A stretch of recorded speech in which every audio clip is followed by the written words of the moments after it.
तो आइए दोस्तों, आज हम शुरू करते हैं कक्षा 8 बसंत भाग 1 का पहला चैप्टर, जिसका नाम है लाख की चूड़ियाँ।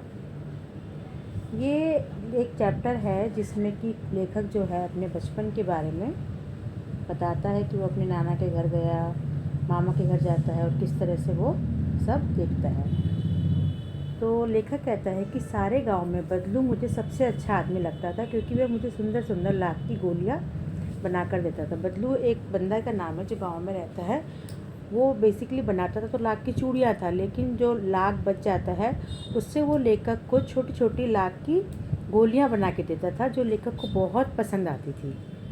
तो मुझे अपने मामा के गांव जाने का सबसे बड़ा चाव यही रहता था कि मैं वहाँ से लौटता था तो मुझे मेरे पास ढेर सारी गोलियाँ होती, रंग बिरंगी गोलियाँ, जो किसी भी बच्चे का मन मोह लेती थी।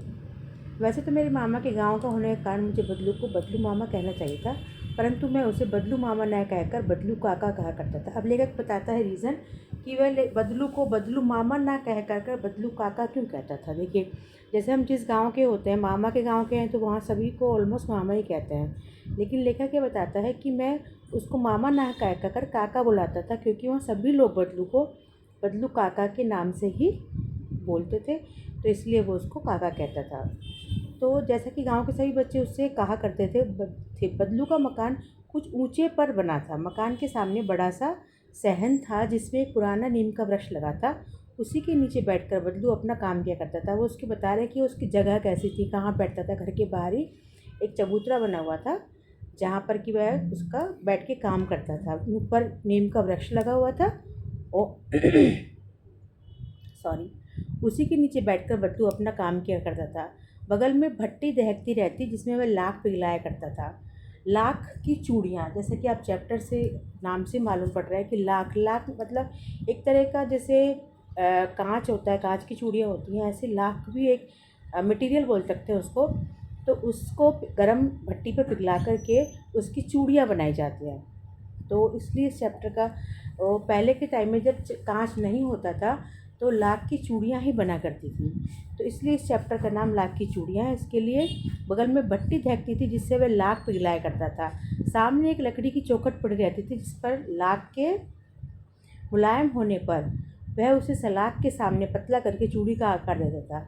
सलाख सलाख मतलब पतली सी डंडियाँ होती हैं, जैसे सुई, वो जैसे वो होती है ना, जिससे हम सलाइयाँ बोलते हैं, कपड़े बुनने वाली। तो उसमें पिघला करके उनको पतली पतली चूड़ी का आकार दे देता लाख को। पास में 4-6 विभिन्न प्रकार की बेलन नुमा मुंगेरियाँ रखी होती थी। देखिए मुंगेरियाँ कैसी होती हैं, ये इसके हाथ में जो दिख रही है ना आपको, ये मुंगेरियाँ हैं। बेलन के आकार की लंबी लंबी डंडियाँ होती हैं, जिसको वे पिघला करके उसमें लाख की चूड़ियों को गोल गोल घुमा करके चूड़ियाँ बनाता था। लाख की चूड़ियों का आकार देकर वह उन्हें मुंगेरियों पर चढ़ाकर गोल और चिकना बनाता, और तब एक एक कर पूरे हाथ की चूड़ियाँ बना चुकने के पश्चात वह उन पर रंग करता था। तो कई प्रकार की चूड़ियाँ होती थी, लाल, नीली, पीली, हरी, गुलाबी। तो पहले वो उनको चूड़ियों का आकार देता, उसके बाद उनके ऊपर क्या करता था, रंग करता था। बदलू यह कार्य सदा ही एक मछली पर बैठकर, मछिया मतलब एक छोटी सी, जिसको हम कह सकते हैं जैसे एक छोटी खाट टाइप में होती है, उस पर बैठ के करता था, जो बहुत ही पुरानी थी। बगल में ही उसका हुक्का रखा रहता था, जिसे बीच बीच में पीता रहता। गांव में मेरा दोपहर का अधिक समय अधिकतर बदलू के पास बीतता था। लेकर जब छोटा था तो मामा के घर जाता था, सारा दिन इधर घूमता रहता था। तो वो कहते दोपहर के समय में अक्सर वहीं पर बैठा करता था। वह मुझे लला कहा करता था। अब यह है कि बदलू जो है लेखक को किस नाम से पुकारता था, लला के नाम से पुकारता था। मेरे पहुँचते ही मेरे लिए तुरंत एक मछिया मंगा देता। मछिया मतलब एक छोटी सी, आप उसको पट्टा जिसको हम जैसे होते हैं ना, उस तरह से उसको मंगा देता था। मैं घंटों बैठे बैठे उसे इस प्रकार चूड़ियाँ बनाते देखता रहता था। लगभग रोज़ ही वह 4-6 जोड़े चूड़ियाँ बनाता। पूरा जोड़ा बना लेने पर वह उसे बेलन पर चढ़ाकर कुछ क्षण चुपचाप देखता रहता, मानो वह बेलन न होकर किसी नववधू की कलाई। मतलब इसमें हमें ये देख सकते हैं कि वह अपने काम के प्रति कितना उसको लगाव था, प्यार था, चीज़ों को कितने प्यार से वो सहेज रहा था। सिर्फ वो काम नहीं था उसका, काम को वो पूजा की तरह करता था। उनको प्यार से निहारता चूड़ियों को, है ना, ताकि वो एक, जब हम अपने किसी काम को प्यार से करते हैं ना तो उसका रिज़ल्ट कुछ अलग ही आता है। एक तो हम करते हैं दबाव में आकर, एक करते हैं हम ज़बरदस्ती में आकर के, लेकिन जब हम किसी चीज़ को दिल से करते हैं तो उसके रिज़ल्ट बहुत अच्छे आते हैं। बदलू मणिहार था, मणिहार मतलब चूड़ियाँ बनाने वाला। चूड़ियाँ बनाना उसका पैतृक पेशा था। पैतृक मतलब होता है उसका माँ, मतलब पिता के पिता, पैतृक मतलब पेरेंटल पेशा था। और वास्तव में वह बहुत ही सुंदर चूड़ियाँ बनाता था। उसकी बनाई हुई चूड़ियों की खपत भी बहुत थी। उस गांव में तो सभी स्त्रियां उसकी चूड़ी बनाई हुई चूड़ियाँ पहनती थी। आसपास के गांव के लोग भी उससे चूड़ियाँ ले जाते थे। मतलब उसकी चूड़ियाँ इतनी अच्छी होती थी कि अपने गांव के तो लोग पहनते थे, लेकिन आसपास के गांव के लोग भी उससे चूड़ियाँ लेने आते थे। परंतु वह कभी भी चूड़ियों को पैसों में से नहीं बेचता था। उसका अभी तक वस्तु विनिमय का तरीका था। अब उसकी एक खास बात क्या थी कि वह पैसे से नहीं बेचता था, मतलब वस्तु विनिमय, वस्तु मतलब बर्टर सिस्टम, कि वह सामान के बदले में अपनी चूड़ियाँ देता था। समझ रहे हो ना आप? बदलू स्वभाव से बहुत सीधा था। मैंने कभी भी उसे किसी से झगड़ते नहीं देखा। हाँ, शादी विवाह के अवसरों पर वह अवश्य जिद पकड़ जाता था। जीवन भर चाहे कोई उससे मुफ्त चूड़ियाँ ले जाए, परंतु विवाह के अवसर पर वह सारी कसर निकाल लेता था। देखिए, वैसे वो दिल का बहुत अच्छा इंसान था, कभी चूड़ियों के लिए मोल भाव नहीं करता था, लेकिन विवाह के अवसर पर वह सारी कसर पूरी करता था। मतलब पूरा हिसाब किताब अपना पूरा कर लेता था। वैसे वो फ्री में दे देगा सारे जीवन, लेकिन जब किसी बच्चे का विवाह होता था तो वह उसमें कोई मोल वो कसर नहीं छोड़ता था। आखिर सुहाग के जोड़े का महत्व ही और होता है। उसका मानना होगा कि सुहाग का जोड़ा वो बनाता था। लाख की चूड़ियाँ सुहाग के मायने तो रखती है ना, सुहागन औरतें पहनती हैं लाख की चूड़ियाँ। तो उसका मानना था कि सुहाग के जोड़े का महत्व भी कुछ और होता है। मुझे याद है मेरी मामा के यहाँ किसी लड़की के विवाह पर जरा सी किसी बात पर बिगड़ गया था, और फिर उसको मनाने में लोहे लग गए थे। लोहे मतलब बहुत उसको टाइम लगा था मनाने में। वो मान ही नहीं रहा था। अगर वो उसका कहना नहीं मानो कि मुझे तो ये सामान चाहिए, किसी ने नहीं दिया, तो उसको मनाने में बहुत लोहे लग गए थे। विवाह में इसी जोड़े का मूल्य इतना बढ़ जाता था कि उसके लिए उसकी घरवाली को सारे वस्त्र मिलते, ढेरों अनाज मिलता, उसको अपने लिए पगड़ी मिलती और रुपये जो मिलते सो अलग। अब देखो विवाह के जोड़े का क्या क्या मूल्य हो गया। उसके कपड़े, उसकी घरवाली के कपड़े, ढेरों अनाज और उसकी पगड़ी मिलती थी, और अलग से पैसे भी मिला करते थे। लेकिन वो क्या सारे जीवन में कुछ भी रहता है, लेकिन जो विवाह का जोड़ा, स्पेशल जोड़ा होता है चूड़ियों का, उसके लिए वह कॉम्प्रोमाइज़ नहीं करता था। वह उसको अपने मन मुताबिक बेचा करता था। यदि संसार में बदलू को किसी बात से चिढ़ थी तो वह थी कांच की चूड़ियों से। अब इस चैप्टर में लेखक ने ये भी बताया है कि जैसे मशीनीकरण हो गया है तो जो हमारे वोकल जो कारीगर हैं उनका धंधा ख़त्म हो गया एक तरह से। आज हम देखते हैं समाज में लाख की चूड़ियाँ बहुत कम देखने को मिलती है। तो बदलू को किस चीज़ से चिढ़ थी? कांच की चूड़ियों से चिढ़ थी। यदि किसी भी स्त्री के हाथों में उसे कांच की चूड़ियाँ दिख जाती तो वह अंदर ही अंदर कुछ कुड़ता, और कभी कभी तो दो चार बातें भी सुना देता। मुझसे तो वह घंटों बातें किया करता था। कभी मेरी पढ़ाई के बारे में पूछता, कभी मेरे घर के बारे में, और कभी यूँ ही शहर के जीवन के बारे में। मैं उससे कहता कि शहर में सब कांच की चूड़ियाँ पहनती हैं, तो वह उत्तर देता, शहर की बात और है लला, वहाँ तो सभी कुछ होता है। वहाँ तो औरतें अपने मर्द का हाथ, मर्द मतलब अपने आदमी का, अपने पति का हाथ पकड़कर सड़कों पर घूमती भी हैं, और फिर उसकी कलाइयाँ नाजुक होती है ना, तो लाख की चूड़ियाँ पहने तो मोच ना आ जाए। अब वह उसको व्यंग्यात्मक तरीके से बात कर रहा है। ये देखो कितना अच्छे, ये मच्छियाँ होती है, ये जो है ना ये मच्छियाँ होती है, और वो बता रहा है कि भाई वहाँ तो नाजुक कलाइयाँ होती हैं, औरतें मर्दों के हाथ, अपने मर्दों का हाथ पकड़ के घूमती हैं। अगर लाख की चूड़ियाँ थोड़ी भारी होती है वजन में, तो वह उनकी मोच ना आ जाएंगी। उनकी लाख की चूड़ियाँ पहने तो मोच ना आ जाए। कभी कभी बदलू मेरी अच्छी खासी खातिर भी करता था। अब देखिए, अब वो लेखक बता रहे हैं कि बदलू जो है उनकी खातिर भी करता था। जिन दिनों उसकी गाय के दूध होता था वह सदा मेरे लिए मलाई बचा कर रखता, और आम की फसल में तो मैं रोज़ ही उसके यहाँ से दो चार आम खा जाता था। लेखक बताता है कि जब उसके पास गाय थी तो मलाई बचा कर रखता था, और आम की फसल में दो चार आम खा जाता था। परंतु इन सब बातों के अतिरिक्त जिस कारण में मुझे अच्छा लगता था वह था लगभग रोज़ ही वह मेरे लिए एक दो गोलियाँ बनाता था। तो लेखक क्या बताना चाह रहा है कि ये सब तो अच्छा था ही कि आम देना, मलाई खाना, लेकिन इन सब के ऊपर लेखक को जो सबसे अच्छी बात बदलू की लगती थी वह थी कि वह उसके लिए एक दो लाख की गोलियां बना देता था। मैं बहुधा हर गर्मी की छुट्टी में अपने मामा के यहाँ चला जाता था, और एक आध महीने वहाँ रहकर स्कूल खुलने के समय तक वापस आता था, परंतु 2-3 बार ही मैं अपने मामा के यहाँ गया हूँगा। तभी मेरे पिता की एक दूर के शहर में बदली हो गई और एक लंबी अवधि तक मैं अपने मामा के गाँव में जा सका। अब लेखक बता रहा है कि बचपन में 2-3 बार ही गया था, उसके बाद उसके पापा की जो है वो अलग ट्रांसफ़र हो गए दूसरे गाँव में, तो उसके बाद वो वहाँ पर नहीं जा सका। लंबी लंबी अवधि के बाद फिर लगभग 8-10 वर्षों के बाद जब मैं वहाँ गया तो इतना बड़ा हो चुका था कि लाख की गोलियों में मेरी रुचि नहीं रह गई। अब लेखक अपने एक कह सकते हैं कि हम बचपन से युवावस्था में आ गया था। उस समय वहाँ 8-10 साल के बाद जब लेखक बचपन में जाता तो 10-12 साल का होगा, उसके बाद 10 साल बाद मतलब वो 20-22 साल का हो गया होगा। तो तब मैं वहाँ पर गया था, तो उस बड़े होने में हमारी इंटरेस्ट छोटी, हमारे समय के साथ साथ इंटरेस्ट चेंज होते रहते हैं। तो वो कहता है कि अब मेरा इंटरेस्ट लाख की गोलियों में नहीं रहा। अतः गाँव में होते हुए भी कई दिनों तक मुझे बदलू का ध्यान आया। 8-10 वर्षों के बाद उनको वहाँ जाने का मौका मिला गाँव में, लेकिन क्योंकि उसका इंटरेस्ट नहीं था लाख की गोलियों में, तो इसलिए उसको उसका बदलू का ध्यान भी ना आया। इस बीच मैंने देखा कि गाँव में लगभग सभी स्त्रियों के काँच की चूड़ियाँ पहने। अब देखो, अब वो लेखक बता रहे हैं कि 8-10 साल में गाँव में चेंज आ गया। पहले जहाँ पर उसकी लाख की चूड़ियों की इतनी डिमांड थी, वहाँ के लोग भी लेते थे, पास के गाँव के लोग भी रहते थे, लेकिन 8-10 साल के बीच में इतना चेंज आ गया कि वहाँ की सारी स्त्रियाँ जो थी, लेखक ने देखा सबने कांच की चूड़ियाँ पहनी थी। विरले ही हाथों में मैंने लाख की चूड़ियाँ देखी। तब एक दिन से ऐसा मुझे बदलू का ध्यान हो आया। बात यह हुई कि बरसात में मेरे मामा की छोटी लड़की आंगन में फिसल कर गिर पड़ी और उसके हाथ की कांच की चूड़ी टूटकर उसकी कलाई में घुस गई और उसने खून बहने लगा। मेरे मामा उस समय घर पर ना थे, मुझे ही उसकी मरहम पट्टी करनी पड़ी। तभी से ऐसा मुझे बदलू का ध्यान हो आया और मैंने सोचा कि उससे मिल आऊँ। अतः शाम को मैं घूमते घूमते उसके घर चला गया। बदलू वहीं चबूतरे पर नीम के नीचे एक खाट पर लेटा था।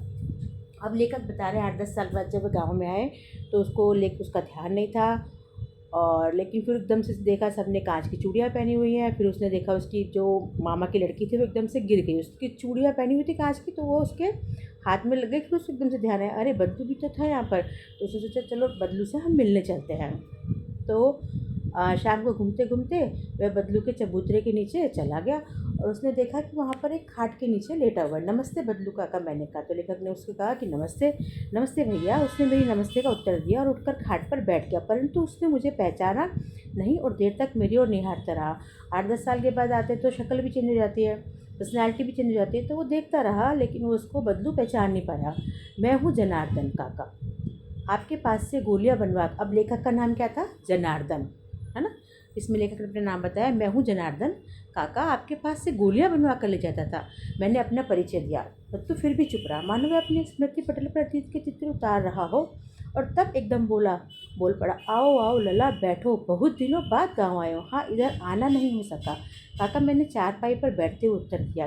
फिर एकदम से जब उसने बताया ना कि मैं लाख की गोलियाँ आपसे लेके जाता था, तो उसको एकदम से याद आया, अच्छा लला है ये तो। कुछ देर फिर शांति रही। मैंने इधर उधर की दृष्टि दौड़ाई, न तो मुझे उसकी मछिया ही नजर आई और न ही भट्टी। वो लेखक जो है जनार्दन, जिसका जनार्दन था लेखक का नाम, तो वो देखने लगा कि अरे कहाँ गया, उसको सेटअप कोई पुराना याद था।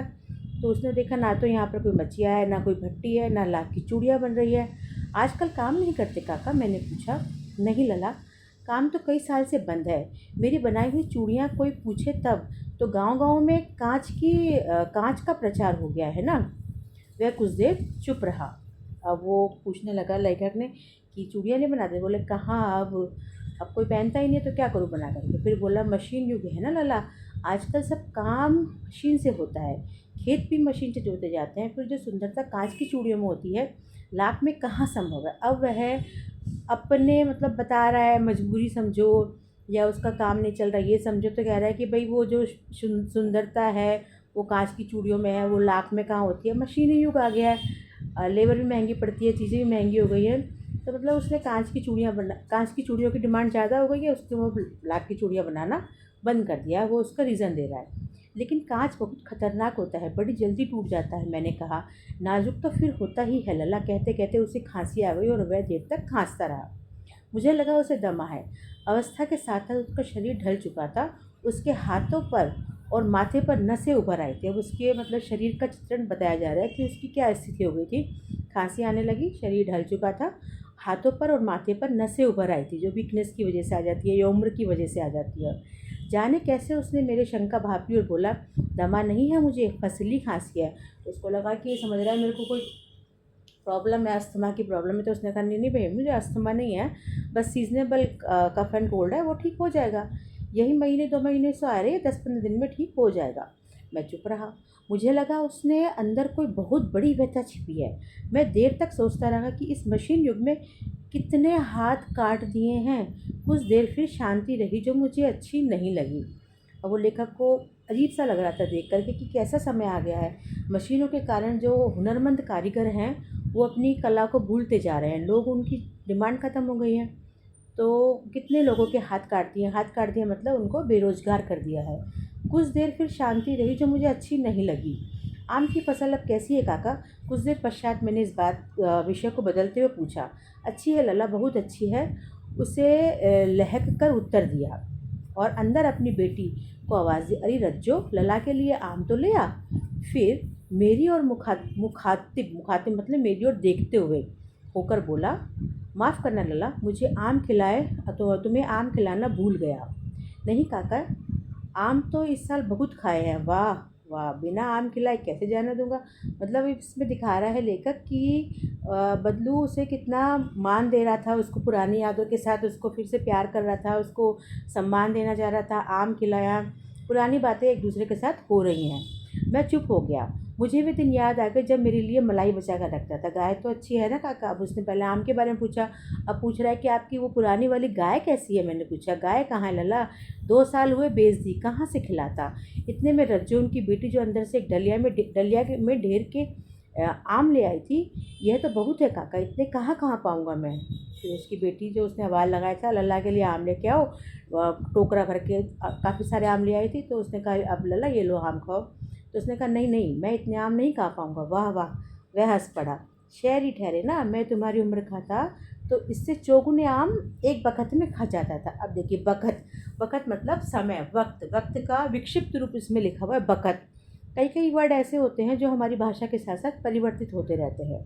आप लोगों की बात और है, मैंने उत्तर दिया। अच्छा बेटी, लला को 4-5 आम छाँट कर दो, सिंदूरी वाले देना। देखो लला कैसे हैं, इसी साल यह पेड़ तैयार हुआ है। रज्जो ने 4-5 आम अंजुली में लेकर मेरी ओर बढ़ा दिए।